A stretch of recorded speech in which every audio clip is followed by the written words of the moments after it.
Class 7, Subject Science, Chapter 3 Chemical Reactions and Processes। हम लोग इस चैप्टर में केमिकल रिएक्शंस एंड इसके प्रोसेसेस के बारे में पढ़ रहे हैं और पढ़ा है।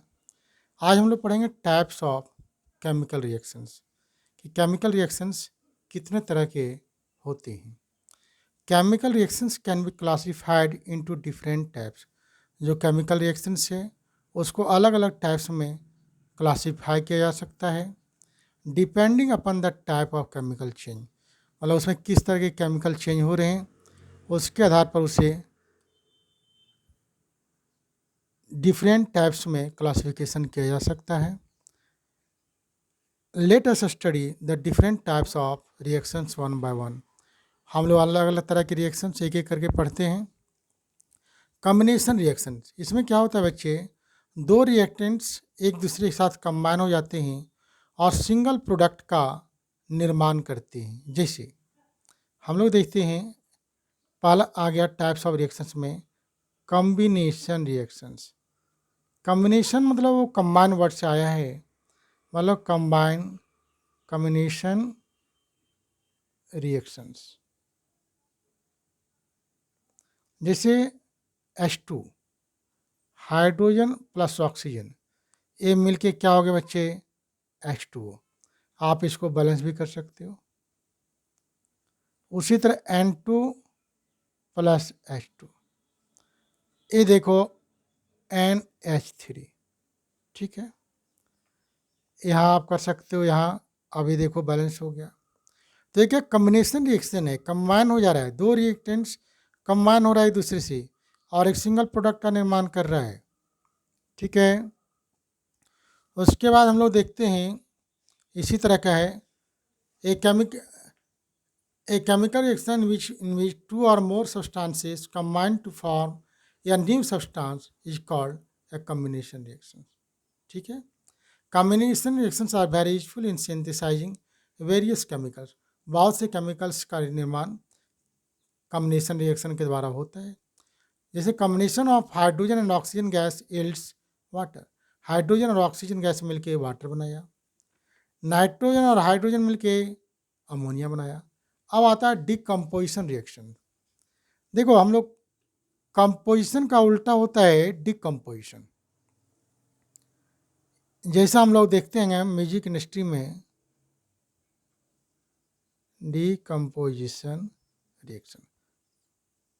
हाँ, हम लोग म्यूजिक इंडस्ट्री में देखते हैं कंपोजर, वो क्या होता है, म्यूजिक के अलग अलग पार्ट्स को मिला के म्यूजिक का निर्माण करता है। उसका उल्टा होता है डिकम्पोजिशन। डिकम्पोजिशन मतलब एक सिंगल रिएक्टेंट्स रहेगा, वो टूट जाएगा और एक से अधिक प्रोडक्ट का निर्माण करेगा, तो उसे हम लोग कहते हैं डिकम्पोजिशन रिएक्शन। जैसे वाटर, ये वाटर देखो, इसमें जब आप इलेक्ट्रिसिटी का सप्लाई करते हो, इलेक्ट्रिसिटी मतलब हो गया इलेक्ट्रिक करंट, ठीक है, तो आपको जानना चाहिए क्या बनता है, हाइड्रोजन प्लस ऑक्सीजन, ठीक है, हाइड्रोजन प्लस ऑक्सीजन, ये देखो बैलेंस हो गया। उसी तरह कैल्शियम कार्बोनेट, इसको स्ट्रॉन्ग हीट, मतलब इसको हीट दिए, थोड़ा मोड़ा नहीं ज़्यादा, तो क्या होगा, calcium oxide plus CO2, carbon dioxide. तो वही आपका देखो दिया हुआ है। ब्रेकिंग ऑफ वाटर, उसके पहले हम लोग ये देख लेते हैं क्या लिखा हुआ है, a chemical reaction in which more than one product is obtained from a single reactant is called decomposition reaction. मतलब सिंगल रिएक्टेंट से एक से अधिक प्रोडक्ट का निर्माण होना डिकम्पोजिशन रिएक्शन है। जैसे breaking off a water into hydrogen and oxygen gases, जब वाटर को हम लोग इलेक्ट्रिसिटी सप्लाई करते हैं तो ये टूट जाता है, हाइड्रोजन और ऑक्सीजन का निर्माण होता है, ये decomposition reaction. On strong heating limestone, जिसे हम लोग कैल्शियम कार्बोनेट, ये देखो calcium carbonate decompose into quick lime, जिसे हम लोग कैल्शियम ऑक्साइड कहते हैं, और कार्बन डाइऑक्साइड गैस, ठीक है बच्चे। तो ये हो गया डिकम्पोजिशन। एक थर्ड रिएक्शन है डिस्प्लेसमेंट रिएक्शन, मतलब दूसरी की जगह को ले लेना, ये डिस्प्लेसमेंट रिएक्शन है। A chemical reaction in which one element displaces another in A compound is called a displacement reaction. मतलब एक एलिमेंट यदि किसी कंपाउंड में है, उस एलिमेंट को भगा के दूसरे एलिमेंट के द्वारा उसका जगह ले लिया जाता है, तो उसे हम लोग कहते हैं डिस्प्लेसमेंट रिएक्शन। जैसे हम लोग देख सकते हैं, आप देख सकते हो यहाँ पर, इसे समझाने के लिए बताया गया है, to understand this let us perform the following activity. एक एक्टिविटी दिया गया है जिसे करना है। Take some crystals of copper sulphate in a beaker. एक बीकर में कॉपर सल्फेट का क्रिस्टल लो, dissolve them in 50 ml of water, उसमें 50 ml वाटर डालो और उसको डिजॉल्व कर दो। ये blue colour solution is obtained. अब आपका सॉल्यूशन हो गया ब्लू कलर, और उसमें एक आयरन नील डाल लो। अब क्या हो गया, कुछ चेंजिंग आ गया 5-10 मिनट के बाद। व्हाट डू यू ऑब्जर्व, आप क्या देखते हो? The blue colour of the solution change into light green. और सॉल्यूशन जो था ब्लू कलर था, वो लाइट ग्रीन में कन्वर्ट हो गया। And brown coating appears on the iron nail. और जो आयरन नील था उस पर ब्राउन कलर का एक परत दिखने को मिलता है। क्यों होता है ऐसा? This happens because iron displaces copper. ऐसा क्यों होता है?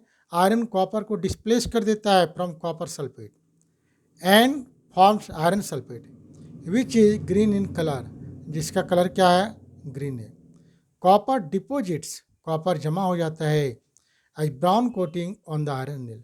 कॉपर आयरन नील पर जमा हो जाता है ब्राउन कोटिंग के रूप में। जैसे the chemical reaction for this reaction is given below, iron plus copper sulphate, iron sulphate plus copper. ठीक है बच्चे, ये देखो ये आयरन है ना, कॉपर को पुश करके इसका जगह ले लेता है। ठीक है, अब देखो न्यूट्रलाइजेशन रिएक्शन। न्यूट्रलाइजेशन रिएक्शन मतलब क्या होता है, आप चैप्टर 4 में पढ़ोगे एसिड और बेस के बारे में। एसिड खट्टा होता है, बेस बिटर होता है। अब दोनों एक दूसरे के साथ रिएक्शन करके एक दूसरे के गुण को ख़त्म कर देते हैं और साल्ट और वाटर का निर्माण होता है। तो न्यूट्रलाइजेशन रिएक्शन क्या है? A chemical reaction between an acid and a base is called neutralisation reaction. जब एसिड और बेस के बीच रिएक्शन होता है, इसे हम लोग न्यूट्रलाइजेशन रिएक्शन कहते हैं। ये neutralisation reaction always leads to the formation of a salt and water. Neutralisation reaction हमेशा साल्ट और वाटर का फॉर्मेशन करता है।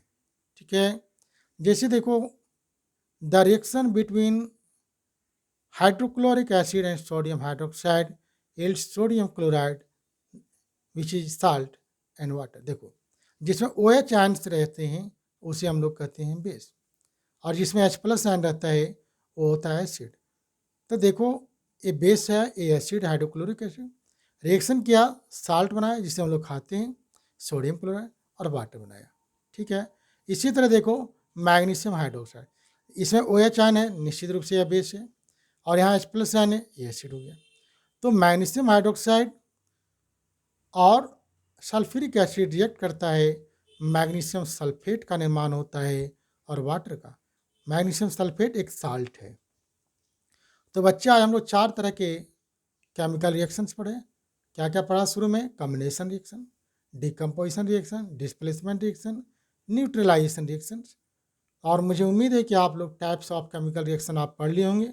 ये सब रिएक्शंस आपको याद रखने पड़ेंगे, और इसका 2 पार्ट हम लोग पहले पढ़ चुके हैं इस चैप्टर का। ये समझने के दृष्टिकोण से लास्ट पार्ट था। अब इसका हम लोग एक क्वेश्चन आंसर का करेंगे, इसका उसमें हम लोग एक्सप्लेन करेंगे, उसके बाद कीवर्ड्स भी कर लेंगे उसी समय।